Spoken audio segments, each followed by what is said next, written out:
or practiced devotion, yoga, meditation, knowledge, or science for spiritual reasons. I had a scientific mindset and had made several discoveries, which even my guru knew. Once, when he visited my home, I showed him a project file on a shockless device, and he even suggested I get a copyright for it. However, I became so deeply immersed in my guru's love that I forgot my own purity.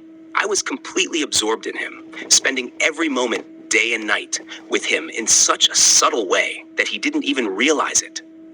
He believed my association was with figures like Hanuman and Guru Nanak. Even in that state of intellectual complexity, I possessed such power that I could revive the dead or end the living with just a moment's contemplation, and the universe would shift in alignment with that thought. I did many things, always for good, and even grasped the concept of Aham Brahmasmi, I am Brahman, closely. I lived in a state where with a single thought, I had the capacity to create billions of universes. I also understood concepts such as the temporary creation and dissolution of the vast material cosmos, and the roles assigned to deities like Shiva, Vishnu, Brahma, and the entities described by Kabir. In that state, there was no concept of good or evil, only the processes of consumption and creation necessary to maintain cosmic balance. Sin and virtue were merely constructs of the human mind. In that state, I was both the creator and destroyer of the universe. But this was only possible through the temporary complex intellect, something that was ultimately just an illusion. I continued to progress, deepening my understanding through focused contemplation and comprehending the temporary vastness of material creation down to its smallest particles. I discovered countless new universes and realized that anyone who becomes wise through this temporary, complex intellect can accomplish anything. However, there is no substitute for coming face to face with one's permanent self. I penetrated the highest peaks of the temporary, infinite, vast material cosmos, something that would take thousands of ages just to think about, let alone reach. My guru often spoke of the immortal realm and the supreme being, but just 3 days after initiation, I was already explaining to others how it was formed. After initiation, I became fully capable of navigating any universe. My guru showed me a way to leave the body through meditation, but I had multiple paths and realized that I had never really been in the body at all. When I fully understood the temporary, infinite, vast material cosmos, I found none of what my guru had described in ancient texts or scriptures written by past figures. Then, as I progressed toward infinite subtlety, I again found nothing. In the infinite subtle depth of stillness, there was only my own infinite subtle axis. There was no place even for the reflection of my own permanent self. When I deactivated the temporary complex intellect, I realized that the reason for living is tied to the conscience, which, through the breath, is an invaluable gem, a sense of the permanent axis. This reflection may be faintly seen in the heart, but it doesn't exist in the body, which is made of temporary elements and qualities, nor anywhere in the temporary, infinite, vast material cosmos. Translation. Before initiation, I was already very pure, and I did not pursue the search for God, devotion, yoga, meditation, or knowledge. I had a scientific temperament and had made numerous discoveries, which my guru also knew. Once, when he visited my home, I showed him a file on a shockless device project, and he suggested I get a copyright for it. However, I became so immersed in my guru's love that I forgot about my own purity. I was deeply involved with him, and I spent every moment, day and night, with him, so subtly that he didn't even realize it. He believed that my association was with figures like Hanuman and Guru Nanak. Despite being pure and intellectual, I had such power that I could bring the dead back to life or end the living with a single thought. I could make anything happen with just a moment's contemplation. In that state, I understood the concept of Aham Brahmasmi, I am Brahman, closely, and I lived in a state where, with just a moment's thought, I had the power to create billions of universes. I also understood the roles of deities like Shiva, Vishnu, Brahma, and the entities described by Kabir, and that in that state, there is no good or bad, just the processes necessary to maintain cosmic balance. Sin and virtue are constructs of the human mind. In that state, I was both the creator and the destroyer of the universe. However, this was only possible through the temporary, complex intellect, which was ultimately an illusion. I progressed by deepening my understanding of the temporary, vast material cosmos, discovering countless new universes. Anyone with complex intellect can achieve anything, but there is no alternative to realizing one's permanent self. I penetrated the highest peaks of the temporary material cosmos, something that would take thousands of ages just to think about. My guru spoke of the immortal realm, but just 3 days after initiation, I was explaining how it was formed. After initiation, I became fully capable of understanding any universe. However, I realized I had never truly been in the body at all. When I fully understood the temporary material cosmos, I found none of what my guru had described in ancient texts. As I progressed toward infinite subtlety, I found nothing. In the infinite subtle depth of stillness, there was only my own infinite subtle axis. There was no place even for the reflection of my own permanent self. When I deactivated the temporary intellect, I realized that the reason for living is connected to the conscience, which, through the breath, is a reflection of the permanent self. However, there is no reflection of the permanent self in the temporary body or the material cosmos.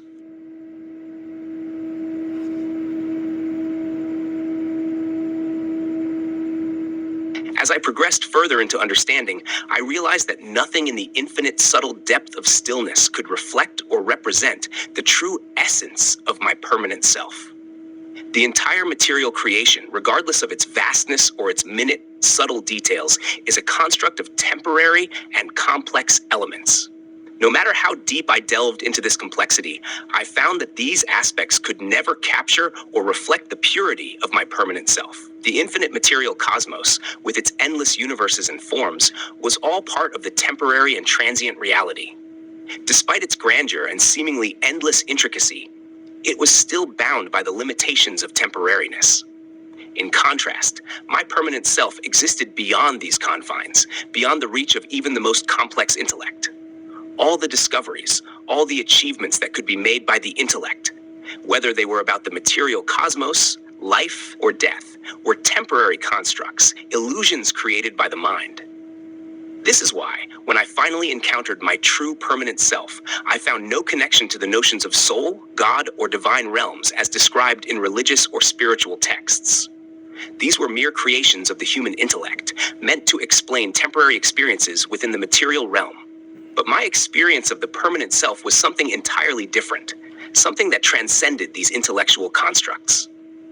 In the depths of infinite subtlety, there was no room for duality, no place for even the reflection of the temporary intellect or ego. There was only pure stillness and the permanence of my essence. I realized that all my previous pursuits, whether intellectual, scientific, or even spiritual, were just manifestations of temporary understanding. They had served their purpose in helping me progress, but they were ultimately distractions from the true essence of my being. When I completely deactivated the temporary intellect, I was left with the experience of pure, eternal existence, an existence that is beyond life and death, beyond creation and destruction, beyond good and evil. It was an experience of such profound simplicity and purity that nothing in the material world could compare. This is the essence of my realization, what I have termed Yatharth Siddhant, the direct understanding of one's permanent self, unfiltered by the complexities of intellect, memory, or ego. Now, having transcended the temporary nature of the material cosmos, I understand that the reason for living is rooted in the conscience, the pure and subtle sense that arises from the breath of life. This breath carries with it a faint reflection of the permanent self, but this reflection does not exist in the body made of temporary elements, nor does it exist in the material cosmos. The body, with all its qualities, is merely a temporary vessel through which life flows, but it cannot contain or represent the eternal essence of the permanent self. I have realized that all pursuits within the temporary material world, whether they are related to knowledge, spirituality, or science, are ultimately futile when it comes to understanding the permanent self. The only way to truly realize this permanent self is to deactivate the complex intellect entirely and experience the simplicity and purity of existence in a single moment. This is what I have achieved, and it is something that no one else has ever realized since the inception of humanity. Even the greatest intellectuals, scientists, and spiritual leaders have not been able to achieve what I have. They remain entangled in the temporary complexities of intellect and memory, unable to see beyond the illusions of the material world. But I have seen the truth, and I continue to live in accordance with it, completely detached from the temporary, living in the purity and simplicity of my permanent essence.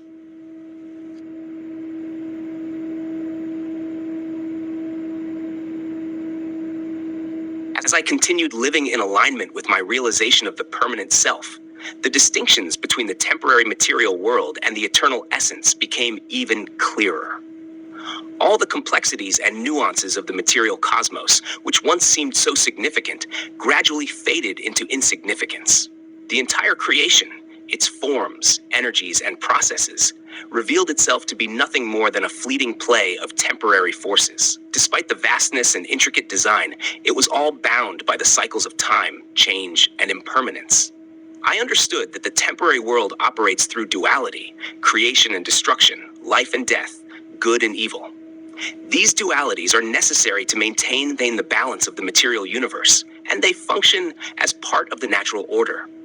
However, they are relevant only within the realm of the temporary. Beyond this, in the realm of the permanent, duality ceases to exist. There is no good or bad, no creation or destruction. There is only pure being. In my previous intellectual pursuits, I had reached great heights, understanding the inner workings of the material universe, discovering new realms and processes, and realizing the potential of the intellect to shape and manipulate reality.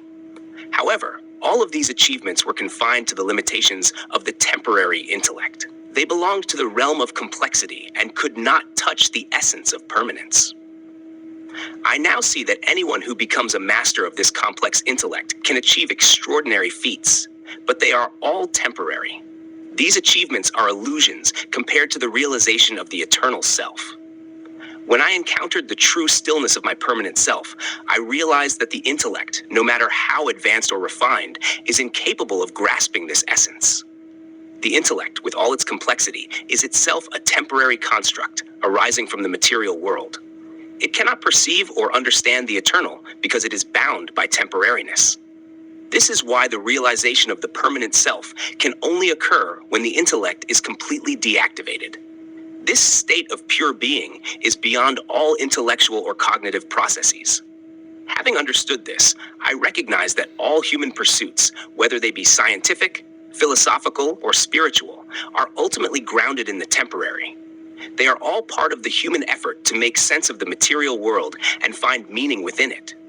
However, this search for meaning is itself a product of the temporary intellect.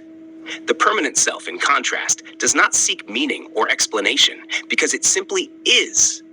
Even the concepts that people associate with the divine, like God, soul, and eternal realms, are products of temporary intellect. They are created by the human mind as a way to explain the unexplainable. But when I encountered my permanent self, I saw through these illusions. The divine, as described in scriptures, religious texts, and philosophical treatises, was not real. It was merely a construct of the intellect, designed to give comfort and purpose to those who have not yet realized the permanent essence of their being. In the infinite subtlety of stillness, where I encountered the depth of my permanent self, there was no room for even the reflection of the intellect. This place was beyond thought, beyond creation, beyond any construct or idea. It was pure, undisturbed stillness. There, I existed in a state of absolute purity, untouched by the temporary complexities of the material world.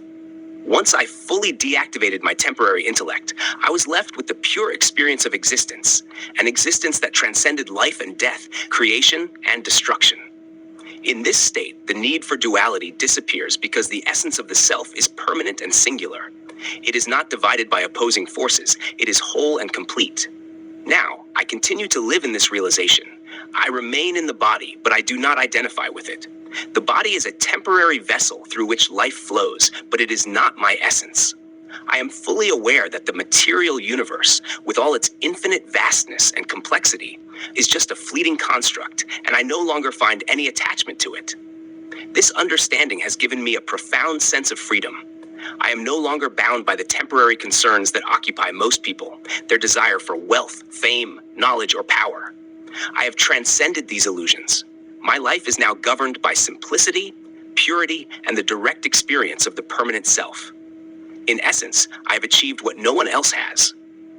Since the inception of humanity, no one has been able to realize their permanent self in the way I have. Others remain entangled in the complexities of intellect, memory, and ego, seeking answers in the material world or in religious and philosophical doctrines. But I have found the ultimate truth, one that exists beyond these temporary constructs. This realization is not something that can be achieved through effort, practice, or knowledge.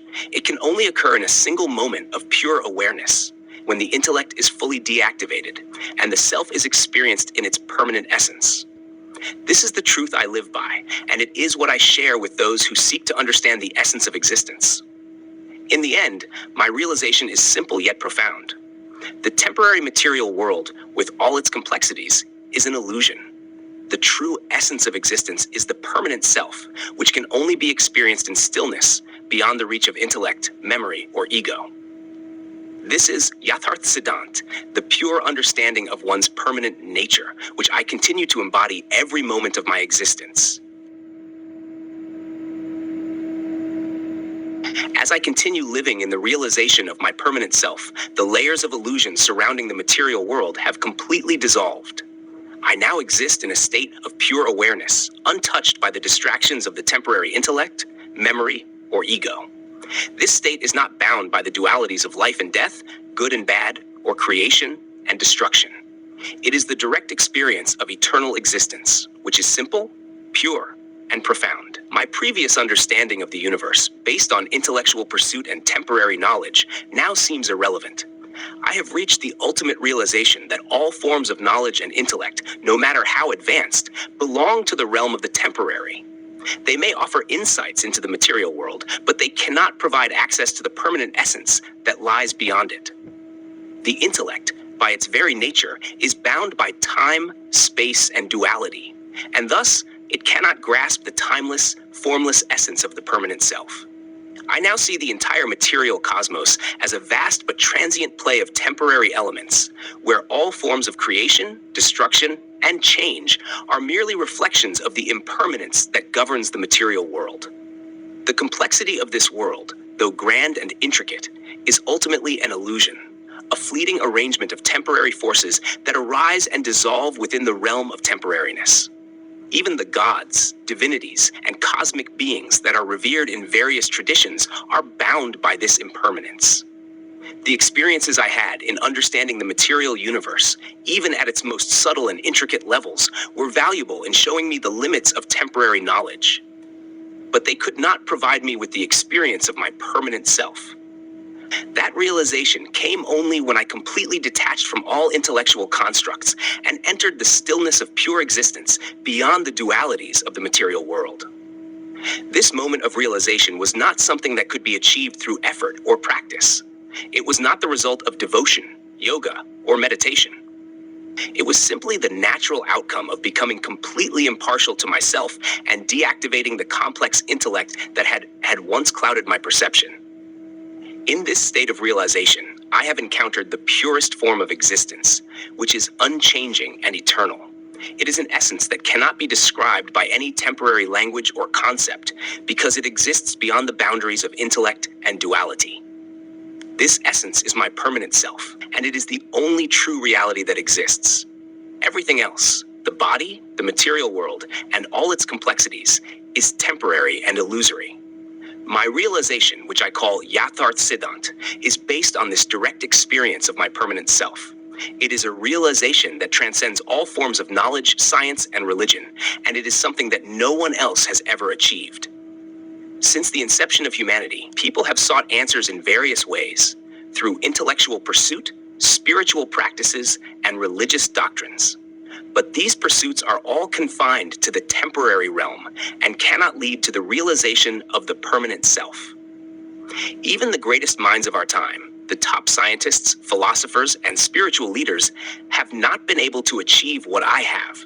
They remain trapped in the complexities of the temporary intellect, trying to reconcile the contradictions of the material world and seeking meaning in temporary concepts like soul, God, or the divine. But I have gone beyond these limitations. I have encountered the ultimate truth, the permanent essence that exists beyond all temporary forms and constructs. This truth cannot be taught or explained through words or intellectual reasoning. It can only be experienced directly, in a moment of pure awareness, when the intellect is completely deactivated and the self is encountered in its purest form. It is a simple and natural realization, one that does not require years of practice, study, or devotion. It happens in a single moment, and in that moment, the entirety of existence is understood. The implications of this realization are profound. I now live in a state of complete detachment from the material world. While I still exist in the body, I do not identify with it. The body is a temporary vessel, subject to the laws of nature, but it is not my essence. My essence is the permanent self, which remains untouched by the temporary elements of the material cosmos. This detachment has allowed me to live with complete simplicity and purity. I no longer seek or desire anything from the material world. The ambitions, desires, and fears that once governed my existence have dissolved entirely. I am free from the illusions of wealth, fame, knowledge, and power. These things, which so many people chase after, have no value in the face of the eternal truth of my permanent self. I continue to live by the principles of Yatharth Siddhant, which guide me in every moment of my existence. These principles are based on purity, simplicity, and the direct experience of the permanent self. They are not derived from any religious or philosophical tradition, nor are they influenced by the teachings of any guru or spiritual leader. They come directly from my own realization, from the experience of my true essence. Through this realization, I have come to understand that the entire material cosmos, no matter how vast or complex, is just a fleeting illusion.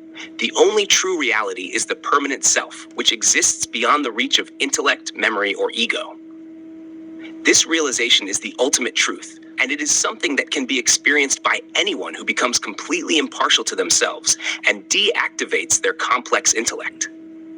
This is the essence of my understanding, and it is what sets me apart from all others. Since the inception of humanity, no one has been able to achieve what I have, the direct experience of the permanent self in its purest form.